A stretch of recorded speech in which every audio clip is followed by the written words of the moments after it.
Hello বন্ধুরা, আজকে আমি কাতলা মাছের মাথা দিয়ে মুগ ডাল করে দেখাবো। দেখুন, আমি মুগ ডালটা ভেজে ভালো করে ধুয়ে আমি মাইক্রোওভেনে সেদ্ধ করে নিয়েছি। এবার লবণ আর হলুদ আর কাঁচা লঙ্কা দিয়ে দিলাম, আর মাছের মাথাগুলো লবণ আর হলুদ মাখিয়ে নিলাম। নিয়ে এবার আমি তেলে ভেজে নেব।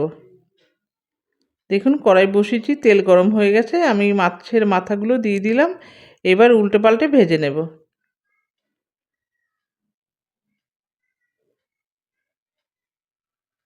ভাজা হয়ে গেছে মাথাগুলো, আমি তুলে নিলাম। এবার ওই কড়াইতেই জিরে, তেজপাতা, শুকনো লঙ্কা ফোড়ন দিয়ে দিলাম, আর দিয়ে দিলাম আদা কাঁচা লঙ্কার পেস্ট আর হলুদ গুঁড়ো